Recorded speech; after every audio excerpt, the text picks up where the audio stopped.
So, you're getting ready to buy a new car and you see that the dealer is offering 0% financing.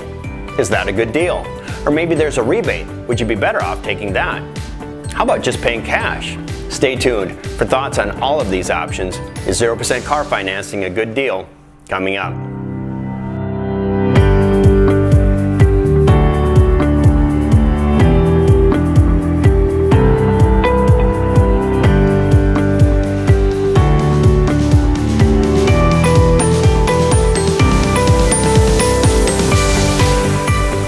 Hey everyone, it's Jeff Drayton, Certified Financial Planner Professional and founder of Jeffrey A. Drayton Financial Planning and Wealth Management, LLC.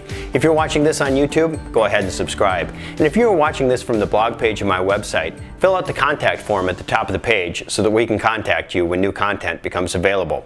So, full disclosure, today's video was inspired by a video from another YouTube channel, that of Michigan attorney Steve Lehto. Steve speaks on a number of legal topics, and in his practice, he specializes in the areas of lemon law and consumer protection. The title of his video is 0% Financing is Bad? I'll put a link to it below, and I'm going to talk about the details of his video in a bit. But in watching Steve's video and reading many of the comments, I know this is a topic with a lot of misunderstanding. And it speaks to two important points in personal finance that I've talked about before, which are the time value of money and opportunity cost. So here I'm going to go over some of the financing options that car dealers typically offer and how you might evaluate them as to which is the best option for you. Generally, I think the most common way that this type of financing is offered is as a choice between some kind of discount on the purchase price, often in the form of a rebate, or a low or no interest loan. Now, I'm not going to get into a debate as to what is the best way to negotiate a car purchase and how to get the best price. For the purpose of this analysis, I'm just going to assume that the person got the best price, and now they are simply trying to determine what's their best option to finance that purchase. So, let's run through a few scenarios. Imagine Susan is purchasing a new car for $40,000. She has the option to receive a $3,000 rebate on the car, in which case she could then finance the balance over 5 years at 5% interest. Or option 2, which is to finance the vehicle for 6 years at 0% interest, but no rebate. What would be the difference in overall cost to Susan between these two scenarios? Well, if Susan goes for option 1, $37,000 financed over 5 years at 5%, her payment will be $698.24 a month. After 5 years, her total cost for the car is $41,894. Option 2 gives her a monthly payment of $555.56 a month. And of course, her total cost will be $40,000, the purchase price of the car with no rebate. So, between these two options, the lowest overall cost to Susan comes from foregoing the rebate and instead taking the 0% financing. However, let's also consider a third possibility. What if Susan has $40,000 in an account and therefore has the ability to simply pay cash? Should she do that?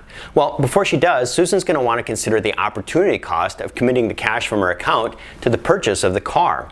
For those unfamiliar with the term, opportunity cost simply is the cost that exists whenever you have multiple options and you choose the one that does not create the best financial result. The difference between the optimal financial result and a lesser result that you might choose is your opportunity cost. To determine Susan's opportunity cost, we need to calculate what the optimal result likely is. And to do so, we're going to need to run an analysis. So, let's look at some new scenarios. Before we get started, there are two things that we're going to want to determine as assumptions for our analysis. First, I'm going to assume a residual value for the car at the end of 6 years. I'm choosing 6 years because this is the length of time of our longest running scenario.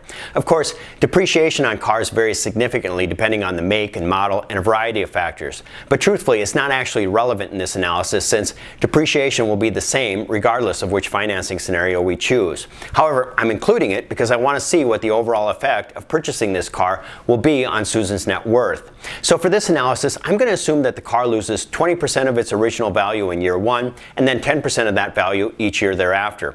Meaning in 6 years, the car will have a residual value of $16,000, 40% of the original price.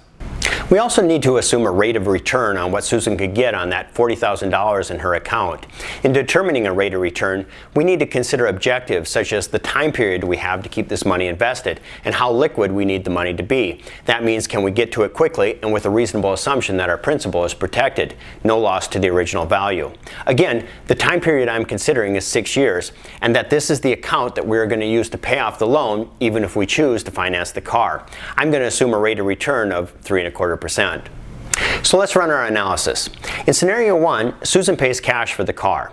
Under this scenario, Susan gets the rebate and pays $37,000, leaving $3,000 in her account. After 6 years, her car is worth $16,000, and $3,000 earning 3.25% for 6 years is worth $3,635. So together, the car and the cash represent $19,635 on Susan's balance sheet. In scenario 2, Susan decides to keep her cash invested and takes the financing option that gives her the rebate and a 5-year loan at 5%. Over 5 years, she gradually pays off her loan using the money in her investment account. Fast forward 6 years, and again, the car will be worth $16,000, and here, Susan will be left with $1,677 in her investment account. Total value under this scenario is $17,677. Compared to the previous option, this scenario has an opportunity cost of $1,958. In the last scenario, Susan pays the full price of $40,000 and takes the 0% financing over 6 years, again paying off the loan from her investment account as she goes. This time, in addition to the $16,000 of residual value in the car, Susan will have $4,499 left in her investment account for a total value of $20,499. This is the best option. For those of you who go and watch Steve's video, let me make a couple of observations about his specific situation. According to Steve, he got the best possible purchase price on his car. He has a relative who worked for the car manufacturer, and therefore he has access to special pricing only available to family members of the company's employees. I exchanged an email with Steve, and he told me that there was also a rebate and that he got that too. So in his situation, it'd be hard to believe that the 0% financing was not a good deal. Money has a time value, and it is a value that whoever it is who is offering 0% financing is foregoing in giving you that type of a loan. That presents an opportunity. It allows you to keep your own money longer and thereby receive an investment return that you would otherwise not have had. If there were no competing downside, then by all means, Steve was right to take that offer. Many people also made the comment that these types of deals often have strings attached, possibly severe consequences such as the interest being reassessed if you miss or are late on a payment. I agree, you are certainly going to want to understand the terms of what you are committing to. You should have a plan in place to make sure you can live up to your requirements under the deal. In Steve's case, however, well, he's an attorney. Understanding a written agreement is well within an attorney's skill set. I assume he understood the terms of his deal. But that is certainly good advice for those of us who are not attorneys. And one last point. The only way the final scenario for Susan worked was if she actually did invest the cash in her account and receive the investment return that was assumed. If she instead were to decide, since I financed the car, I guess I can spend this money on something else, then she'd be back to having opportunity cost. Whenever you are facing a large purchase such as this, you're going to want to run your own analysis. Your variables are going to be different. And once you determine the plan that you believe will give you the best financial result, you need to follow that plan through. I'm Jeff Drayton. Thanks for watching.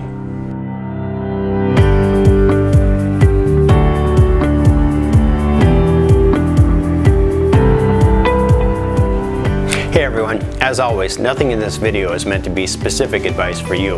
Advice like that can only be had by working with a financial planner, someone who knows you and your situation. I would encourage you to seek out someone who is a certified financial planner. This is signified by the letter CFP with the registered trademark sign following his or her name. I'd also encourage you to work with a fee-only financial planner. Now that's 2 words, fee-only, not fee-based, not fee plus commission. Both of those terms mean that the planner or advisor can receive commissions and is therefore not free of the conflict of interest inherent to commission sales. Again, I'm Jeff Drayton. Thanks for watching.